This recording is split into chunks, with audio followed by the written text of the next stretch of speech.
Meu nome é Letícia e esse aqui é o Historizando.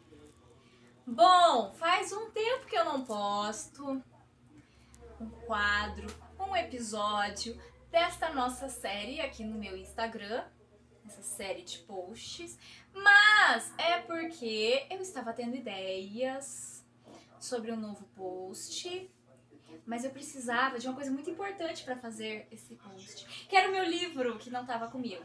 Então, agora está tudo certo. E que livro é este aqui? Este livro se chama A Revolta da Vacina e foi escrito por Nicolau. Bom, aí eu não sei se é Sevchenko, mas algo do tipo. Eu vou deixar aqui na legenda, beleza? Quem quiser comprar, quem quiser ler, vale a pena, viu? É um livro muito bom, é um livro pequenininho, então dá pra ler tranquilo.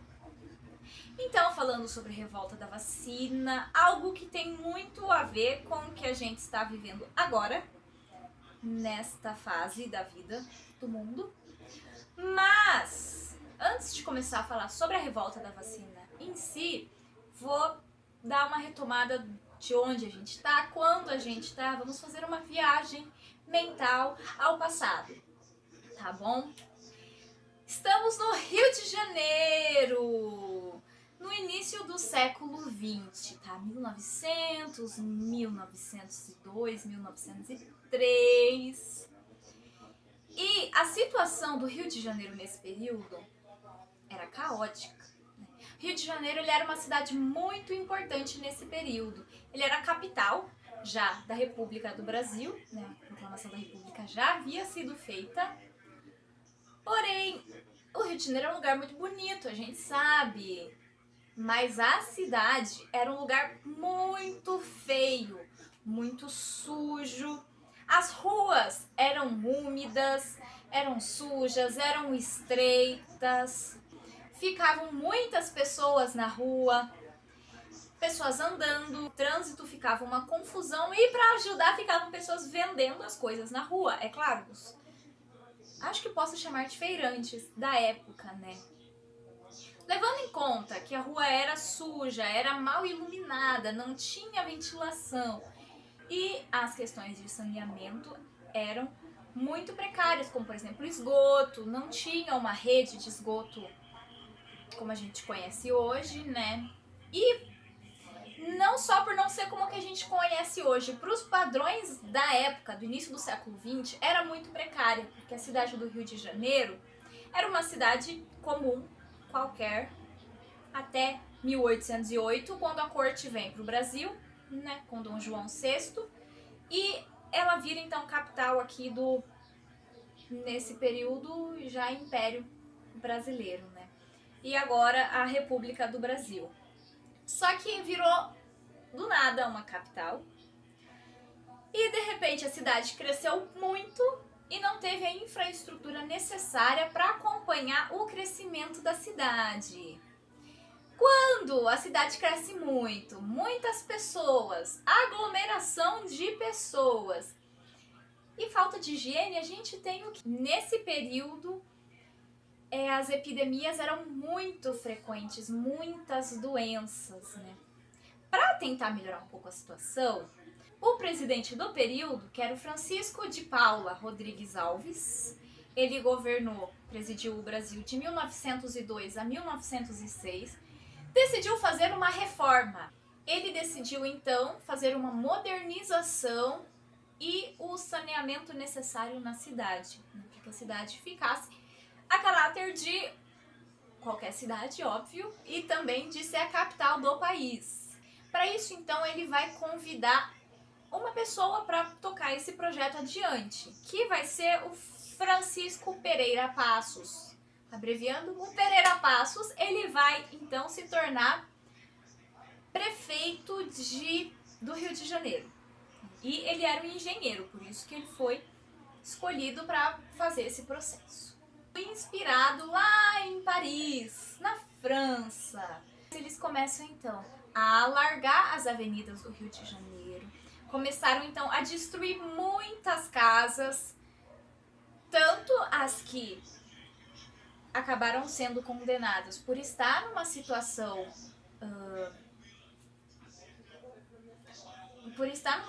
de má higiene, como os cortiços que haviam na época, como as casas normais mesmo. Precisava lá abrir a Avenida Rio Branco. Como que vai passar uma avenida aqui? Isso é tudo apertadinho? Vamos quebrar tudo! Que legal! Começou então o processo de demolir as casas, né? Também o desbastamento dos morros, para que ficasse tudo mais plano e mais espaço para poder abrir a cidade. E tudo aconteceu muito rápido. Porém, tudo aconteceu muito rápido, as pessoas não estavam preparadas para isso. Os ricos, tudo bem, eles superam, e os pobres, que moravam lá no cortiço, vão fazer o quê? Vão pegar o resto que sobrou das construções deles ali. E vai ser então o início de algumas das favelas que a gente tem hoje no Brasil. As pessoas mais pobres não tinham condição de construir uma nova casa. A casa delas, por estar de forma ali contra o saneamento que estava sendo implementado, foi demolida e elas se deslocam então para os morros. Nesse período então aconteciam inúmeras mortes, porque aconteciam muitas epidemias, as mudanças da reforma urbana não aconteceram todas de uma vez, né?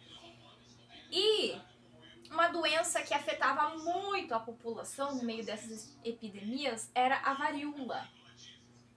Só que já havia uma vacina contra a varíola, ela só não estava sendo aplicada ainda aqui no país, mas já havia em outros países a vacinação para a varíola. Já que estava tendo muitos surtos de varíola, o presidente decide então fazer com que esse processo de vacinação aconteça, porém teve um problema, que ele fez com que esse processo de vacinação fosse obrigatório. E a população não gostou muito disso, dessa obrigatoriedade da vacina.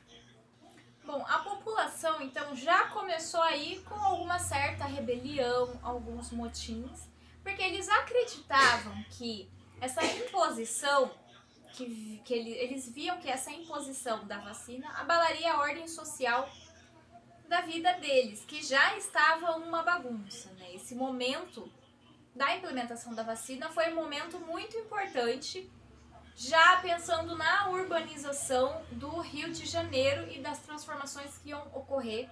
E essas transformações, então, não foram boas, mas como toda mudança, toda transformação, principalmente quando vem de forma repentina, acaba causando traumas, rupturas, um certo sofrimento e também as percas, né, que principalmente a população pobre teve.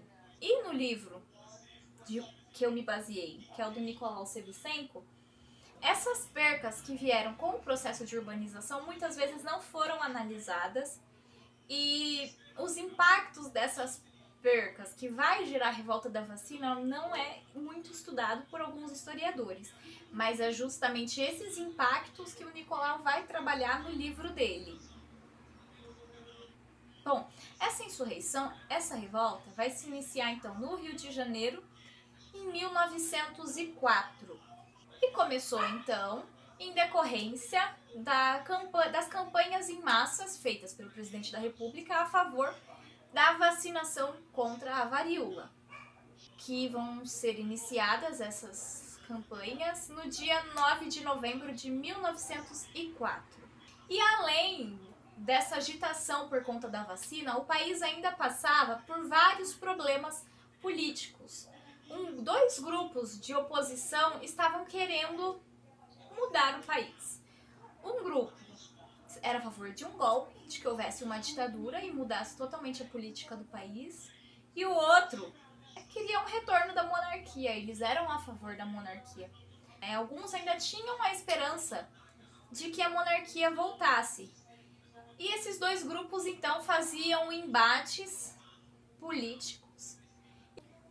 Eles se aproveitaram então desses movimentos populares que estavam ocorrendo por conta da vacina para conseguir também ter mais apoio nos movimentos políticos, juntar as duas coisas, para assim desestabilizar ainda mais o governo.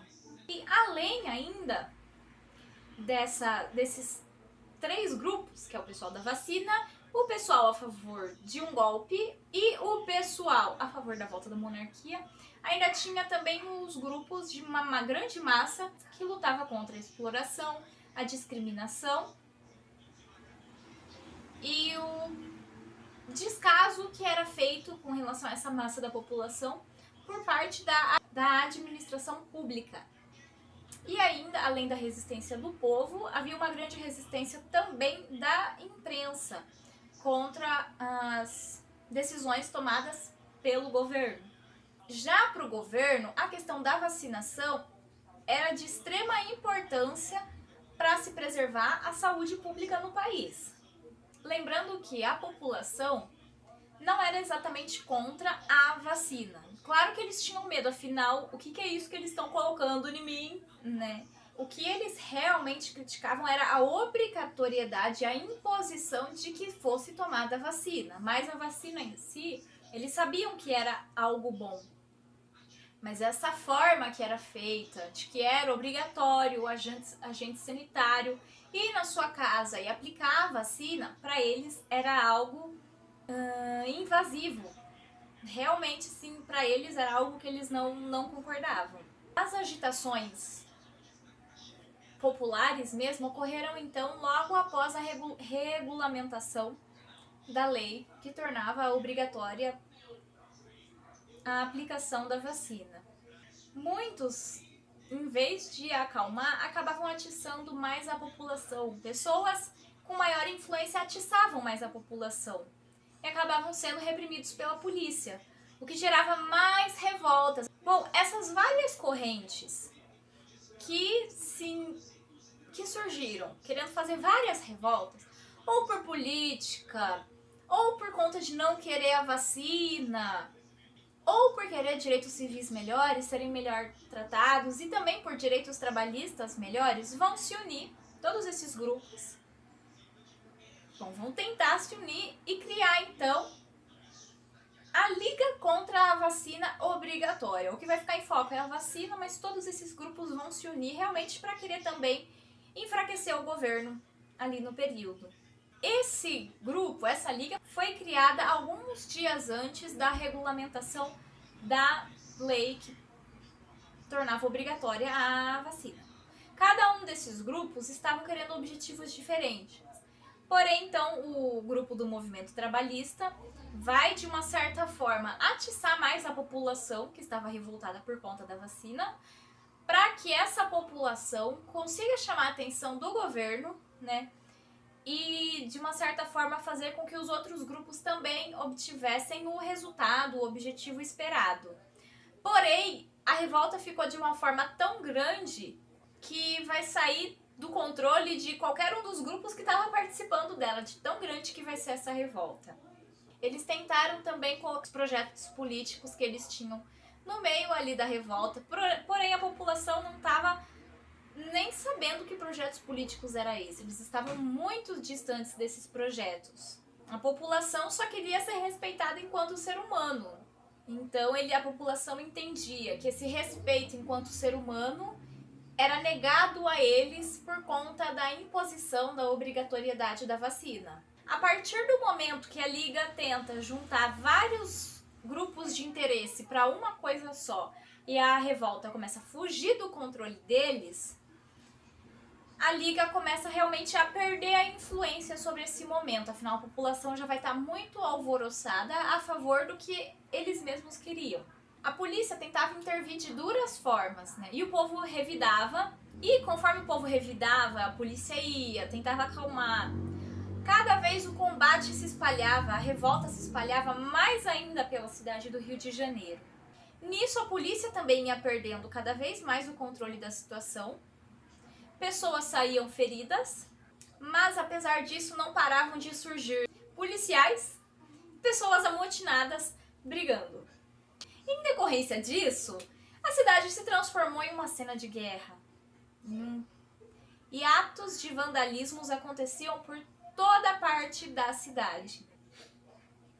Simultaneamente a isso, estava acontecendo a reforma urbana do Rio de Janeiro. Então a população se aproveitava então dos entulhos que eles encontravam, cabos, telhas, madeira, até mesmo carros e bondes para fazer trincheiras, fazer refúgios e assim conseguir lutar contra os policiais. Para conseguir conter essa revolta, vai ser necessário então a ação do exército, que vão se iniciar bombardeios que foram autorizados e também os veículos de guerra, né, para poder estar fazendo esses bombardeios. E por último, então, entra em ação a Guarda Nacional. Então, o exército, através dos bombardeios e a Guarda Nacional, vão então, de forma brutal, conseguir acabar então com essa rebelião, com essa revolta. Então, no dia 16 de novembro, o governo vai revogar então a obrigatoriedade da vacina. Ela não vai ser mais obrigatória. O que acalmou um pouco os ânimos da população e foi fazendo com que pouco a pouco a revolta terminasse. Houve até, de tamanha que foi a revolta, algumas repercussões dela na Bahia e no Recife. Então ela acabou afetando não só o Rio de Janeiro. E terminando então a revolta, o governo acalmando os ânimos, ele consegue então definir quais vão ser as punições para os revoltosos e quem serão os punidos. Bom, eu quis trazer isso porque eu acho que, querendo ou não, se encaixa muito com o que a gente está vivendo nesse período. É história, é algo que para mim é muito interessante, eu me interesso realmente muito por esse período, início do século XX, final do século XIX também estudo muito, mas eu acho que vale aqui também pra gente refletir um pouquinho, né? Pra gente não deixar acontecer tudo o que estava acontecendo lá no passado, mas que a gente possa ser responsável por nossos atos, por nossas ações e, acima de tudo, cuidar de nós, de nossas famílias. Então, é isso. Espero que vocês gostem e fiquem em casa.